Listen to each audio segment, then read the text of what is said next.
Day one began with a deceptive promise of hope, a kind of optimism that only the truly desperate can muster.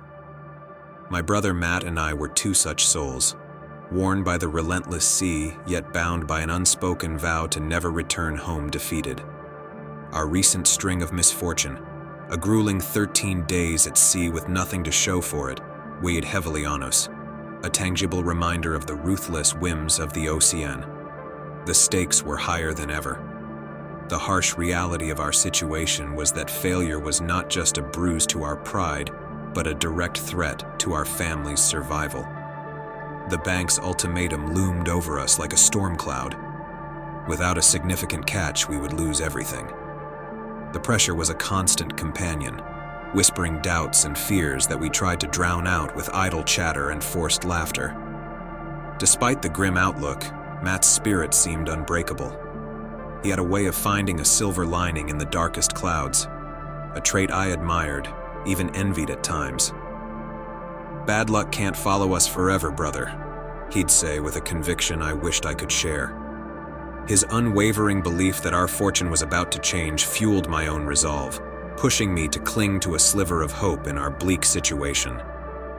But the sea, much like fate, is indifferent to the struggles of men. As we prepared the mariner's ghost for another voyage, the ominous signs were all there. The air had a chill that seeped into your bones, the sky a palette of darkening hues, a silent warning from nature itself. Yet, desperation can make fools of even the wisest men. Ignoring the looming threat of the storm, we set our sights on the deeper, uncharted waters of the ocean. It was a gamble, a roll of the dice with our lives as the stakes, driven by the blinding need to succeed, to provide, to survive. As we pushed off from the safety of the harbor, the familiar creaks and groans of our old boat were somehow comforting, a reminder of the many trials we had already faced. The sea greeted us with its customary indifference, its vast expanse a challenge to our insignificant existence. We ventured forth, fueled by a mixture of fear, hope, and sheer necessity, unaware that the true test of our resolve and the limits of our courage lay just over the horizon, hidden beneath the deceptive calm of the sea's surface. As we journeyed further from the coast, the sea transformed before our eyes. What was once a turbulent expanse settled into an unsettling stillness, a mirror reflecting our anxious faces and the darkening skies above. This sudden tranquility should have served as a warning, a natural prelude to the tempest lurking on the horizon. But our minds were clouded by the anticipation of a bountiful catch, blinding us to the dangers that lay ahead. The silence of the ocean was a stark contrast to the turmoil within our hearts. Each waveless moment, each quiet lap of water against the hull of the mariner's ghost seemed to mock our desperation. In the eerie calm, the world seemed to hold its breath, waiting for the inevitable to unfold. Our conversation dwindled to nothing, the weight of our situation settling heavily between us. We were far from the safety of land, far from the comforting light of the harbor, venturing into the unknown, driven by necessity and the faint hope of redemption. It was in this deceptive peace that fortune appeared to finally turn in our favor. The nets, previously barren and mocking symbols of our failure, began to fill with the gleaming bodies of fish. For a moment, the relief was overwhelming, a joyous reprieve from the constant pressure and fear. We worked in silent tandem, hauling in our catch, the bounty seeming like a sign that perhaps our luck had indeed changed, that perhaps our audacious gamble would pay off. But the joy was fleeting. As the sky darkened further, a sinister palette of purples and yellows painted the heavens, a masterpiece of impending doom. We should have recognized the signs, should have heeded the silent warnings all around us. The ocean, in its vast, unfathomable wisdom, was giving us one last chance to turn back, to retreat from the brink of disaster. Yet, we were blinded by the immediate relief of success, by the glimmer of hope in an otherwise bleak journey. The stillness of the sea, the heavy air, the ominous skies, all merged into a moment of deceptive tranquility that belied the chaos to come. We were caught in the grip of our own needs, our own fears, unable to see the trap that nature had laid out before us. As the first distant rumbles of thunder reached our ears, a foreboding sense of dread began to creep into my heart, a silent acknowledgement of the storm's imminent arrival. Yet, there was no turning back. We were too far gone, both physically and metaphorically. We had ventured into the heart of the unknown, lured by the promise of salvation, only to find ourselves on the precipice of a nightmare. The initial whispers of the storm were subtle, almost gentle, as if the sea itself was reluctant to unleash its full fury. But as we watched, the distant dark clouds marched towards us like an army of shadows, swallowing the light and transforming day into an ominous twilight. The once still air began to stir, picking up speed with a menacing purpose, as if awakened from a deep slumber. Our temporary sanctuary, the deceitful calm, was shattered as the first cold gusts of wind slapped against our faces, a chilling prelude to the chaos that was about to unfold. The mariner's ghost, our steadfast vessel that had weathered many a storm, began to show signs of apprehension. The wooden planks, seasoned by salt and time, creaked and groaned under the mounting pressure, as if bracing themselves for the impending assault. Matt and I exchanged a look, a mix of resolve and fear, as we hurried to secure every loose item, battening down hatches and tightening ropes with hands that trembled not from the cold, but from the growing realization of the ordeal that lay ahead. Then, with a ferocity that took our breath away, the storm was upon us. The sea, once our ally in the hunt for sustenance, turned traitor. Waves, monstrous in their anger, rose like towering walls of water, each one a moving mountain seeking to crush anything in its path. The mariner's ghost danced a frenzied, uncontrolled ballet, rising to dizzying heights one moment, plunging into watery valleys the next.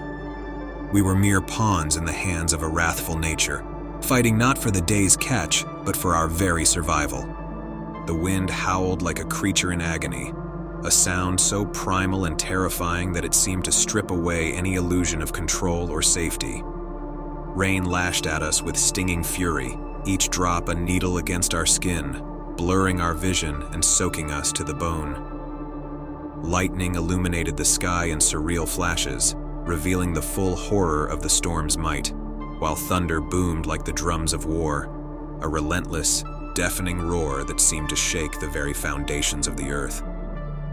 Amidst the chaos, I saw fear etched deeply in Matt's eyes, mirroring my own terror. Words were lost to the storm's cacophony, leaving us to communicate through frantic gestures and shared looks of dread. In those moments, as we fought to navigate through the tempest's rage, I realized the true power of the sea, a force indifferent to human hopes, dreams, or despair. It was a humbling, horrifying realization, one that stripped away any remnants of hubris or folly. The storm showed no sign of mercy, no moment of reprieve. It was a relentless, unyielding onslaught, a test of endurance, and a cruel reminder of our insignificance in the face of nature's unchecked fury. As we clung to the rocking vessel, to each other, the boundary between the sky and the sea blurred into a singular, raging abyss, leaving us to wonder if we would ever see calm waters again. In the heart of the tempest, amidst the relentless assault of wind and wave, an otherworldly melody pierced the tumult, a sound so hauntingly beautiful, it seemed an impossibility in the midst of such fury. This was no ordinary song, but one imbued with a supernatural clarity that cut through the storm's roar as if commanding the chaos itself to listen. The melody, both soothing and sinister, wove through the howling gales, a siren song that promised an end to suffering, a lure to the weary and the hopeless. Matt and I, battered by the storm's relentless rage, were suddenly transfixed. The exhaustion that had weighed down our limbs seemed to lift, replaced by a strange, unsettling calm. The song's melody twisted around our hearts, pulling at the strings of our deepest desires, the yearning for safety, for home, for the storm to cease its endless assault. But as the notes wrapped around us, a chilling realization dawned on me. This was no natural phenomenon but the call of the mythical sirens, creatures spoken of in hushed tones by seasoned sailors, their music a harbinger of doom for those who dared the deeper waters. I watched in horror as Matt's eyes glazed over, the fierce determination that had sustained him through the storm replaced by a distant, mesmerized gaze. He moved as though in a trance, drawn inexorably towards the source of the singing, towards the beckoning dark waters. His name escaped my lips in a desperate plea, but the storm swallowed my words, rendering them useless against the siren's enchanting spell. With every ounce of strength I possessed, I reached for him, my fingers grasping his soaked shirt, trying to anchor him to the reality of our perilous situation. But the song's magic was potent, its call tailored to exploit the weaknesses of the human heart. In that moment, Matt was beyond my reach, seduced by the promise of an end to his torment, led by the haunting beauty of the siren's call. As he stepped closer to the edge, to the abyss that promised oblivion, I saw them, figures in the water, their beauty otherworldly, their eyes alight with a predatory glow. The sirens, with their enchanting voices, were not the benevolent spirits of legend, but monsters cloaked in allure, their melodies woven with malice and hunger.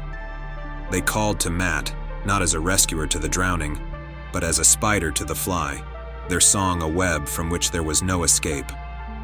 In a final, desperate act, I lunged for him, pulling him back with all the force my weary body could muster. But the sea, now an accomplice to the sirens, fought against me, its waves crashing with renewed vigor, as if angered by my resistance. The struggle was fleeting, the song's grip too strong, the ocean's pull too insistent. With a heart-wrenching cry, Matt's resolve crumbled, and he slipped from my grasp, drawn into the cold embrace of the waves, leaving me alone to face the wrath of the sea and the haunting echo of the siren's call. The storm eventually spent its fury, retreating with the same abruptness with which it had arrived, leaving behind a haunting silence that enveloped the sea and my shattered soul. The mariner's ghost, battered and nearly broken, drifted aimlessly on the now peaceful waters, a stark reminder of the night's horrors. The sun's first light, usually a symbol of hope, and Renewal, felt mocking, casting a golden glow on a world forever altered in my eyes. I was alone, utterly alone, saved from the depths by some cruel twist of fate, or perhaps by the sheer will to bear witness. The absence of Matt, my brother in blood and battle, was a gaping wound, his laughter and steadfast presence replaced by the echoing void of loss and guilt. The pain of his loss was a tangible presence, mingling with the salt of the sea and my tears. The return to shore was a blur, each stroke towards land a bitter reminder of the price paid for our folly. The faces that greeted me were a mix of relief and sorrow, their questions a distant murmur against the roaring memory of the storm and the siren's call. I knew then that my life on land would be haunted by the sea's treachery, by the melodies that had claimed Matt's life and nearly ensnared my own. In the days that followed, I became a shell of my former self, a man adrift on dry land, haunted by the echoes of a song that whispered in the darkest corners of my mind. The sea, once a source of livelihood and adventure, became a vast expanse of terror, a realm where myth and reality collided with deadly consequences. My warning to you, reader, is born from the deepest well of my despair and guilt. The sea is a mistress of unparalleled beauty and terror, capable of nurturing life and dealing death with the same indifferent hand. Beware her charms, her promises, her whispers that beckon you to venture beyond the safety of the known. Remember my story, the tale of two brothers who sought redemption in her depths and found only ruin. And to those who hear the call of the sirens, those haunting melodies that promise an end to all suffering, turn away. Plug your ears, bind yourself to the mast, do whatever you must to resist their song. For within their notes lies madness and death, a fate from which there is no return. I stand before you, a man broken by the sea's cruel whims, offering not just a tale of warning but a plea. Respect the power of the ocean, heed the signs she gives, and turn back before you too are lured into the abyss by the whispers of the deep.